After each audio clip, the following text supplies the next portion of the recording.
sommes en 1939.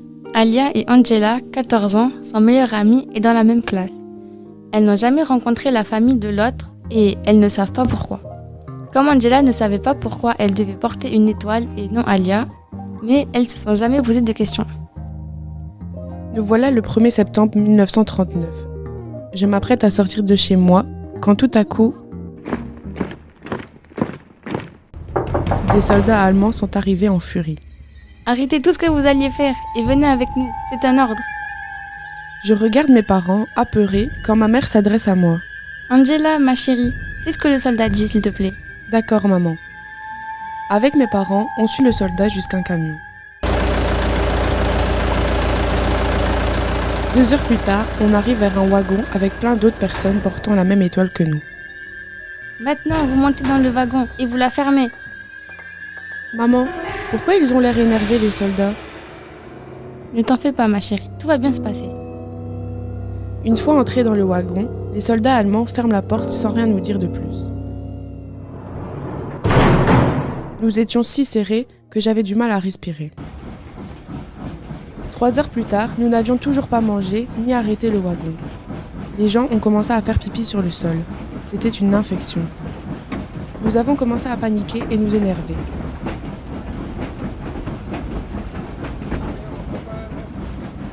3 jours plus tard, totalement affamés et assoiffés, nous vîmes les portes des wagons s'ouvrir.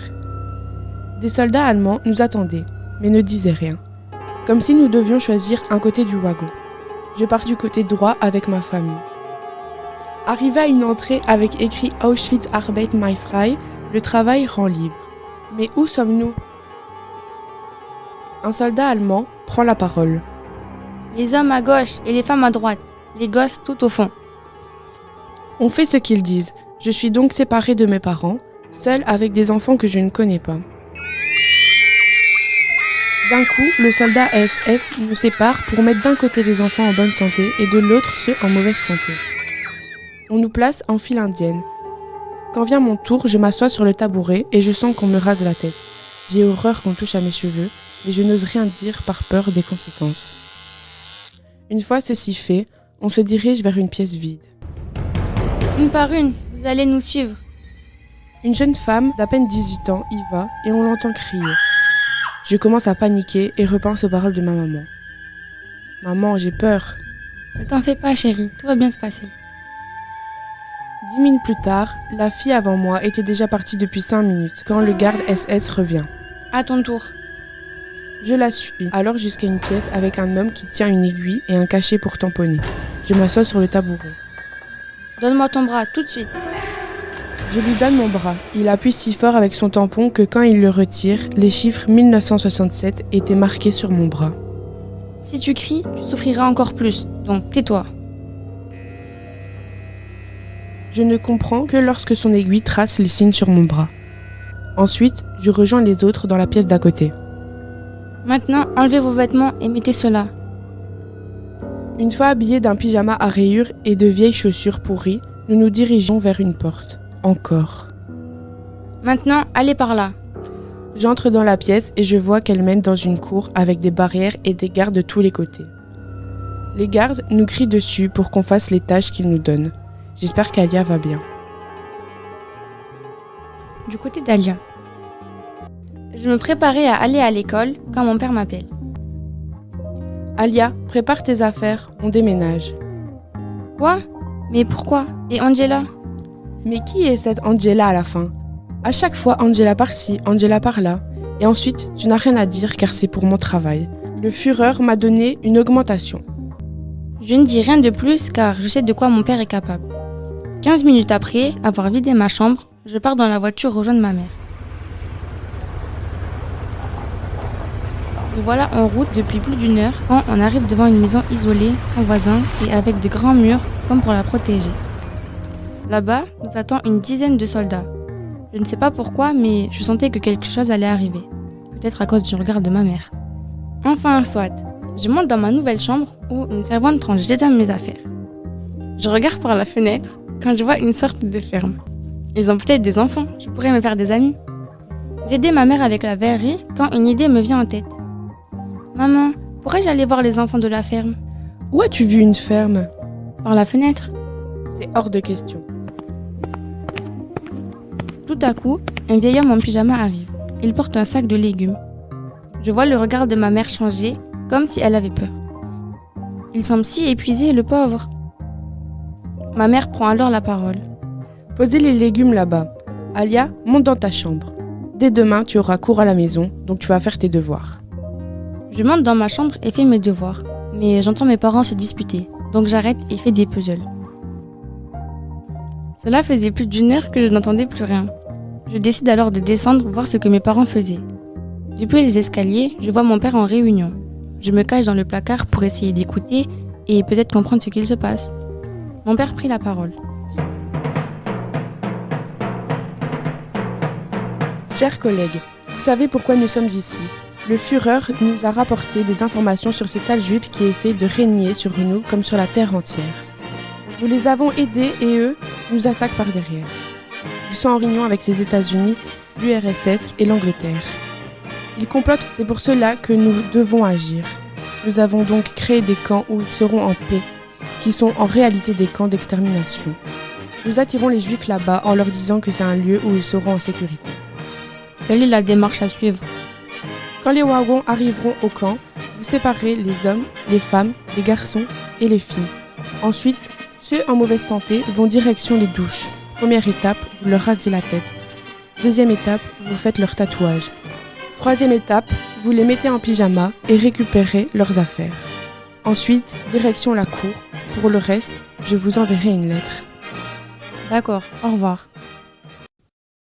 Ce n'est pas possible. Mon père est du côté de ces fous et ils veulent tuer les juifs dont Angela fait partie.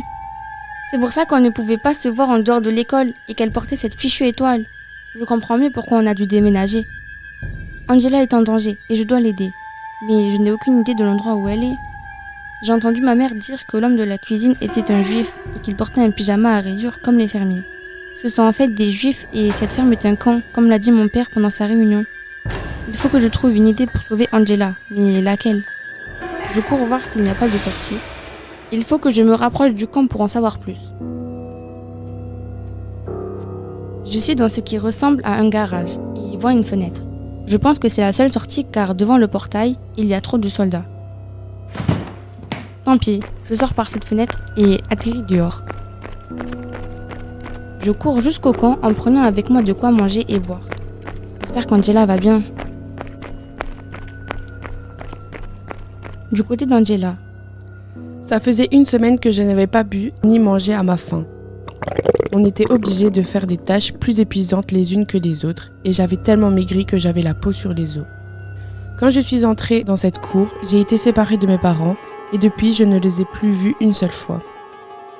Toutes les femmes dorment dans le même dortoir, sur des lits qui ne sont que des plaques ou des pierres.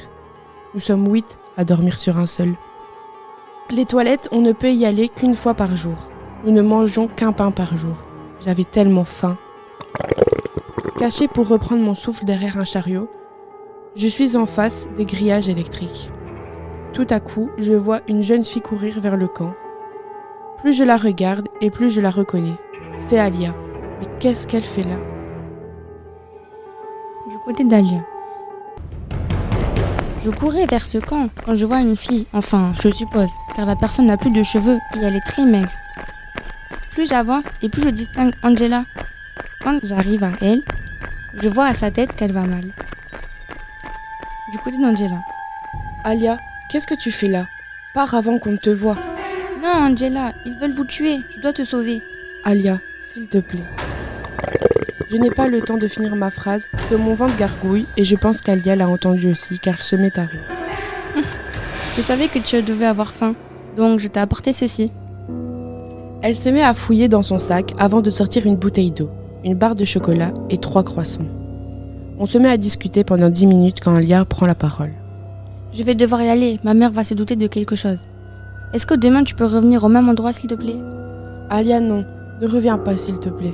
Non, Angela, je dois te sortir de là. Demain, au même endroit, amène-moi des infos sur le déplacement des gardes s'il te plaît. À demain. Fais attention, à demain. Je la vois courir dans l'autre sens quand un juif vient me voir. Allez, petite, les gardes ne vont pas tarder. Je me lève et vais travailler. Le lendemain, je sais qu'Alia va venir et ça ne me plaît pas. Je la vois arriver. Alors Angela, des infos? Je lui explique les routines des gardes quand elle sourit d'un coup.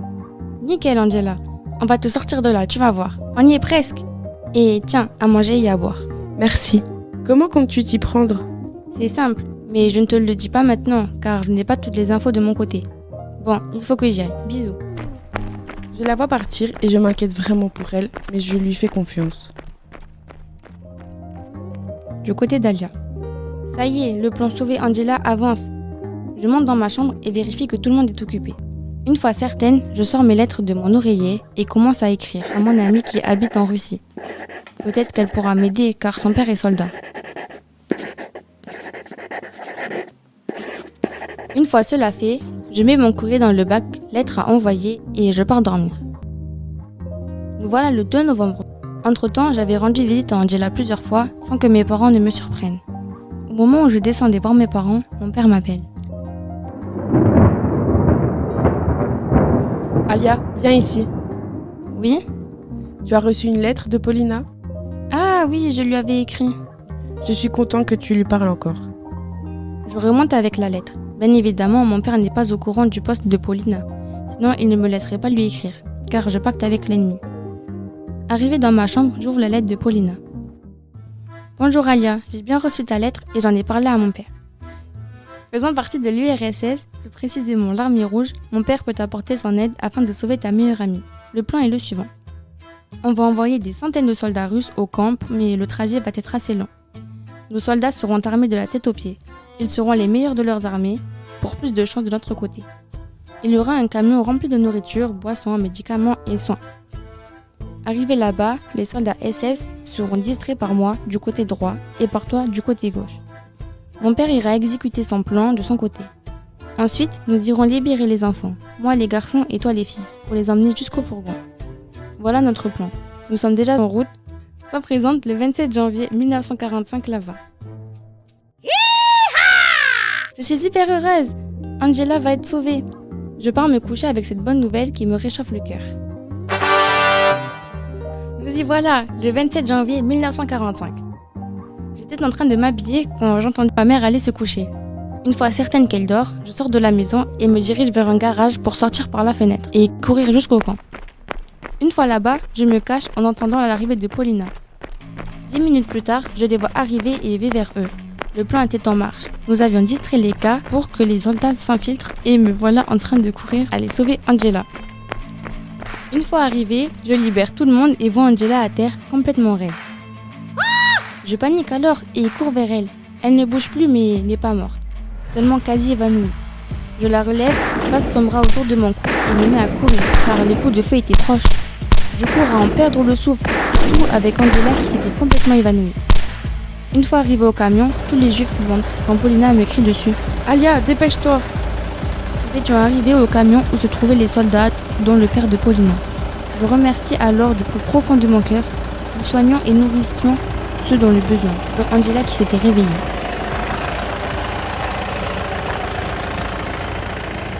Quelques mois plus tard, les Allemands qui étaient dans le complot ont été arrêtés.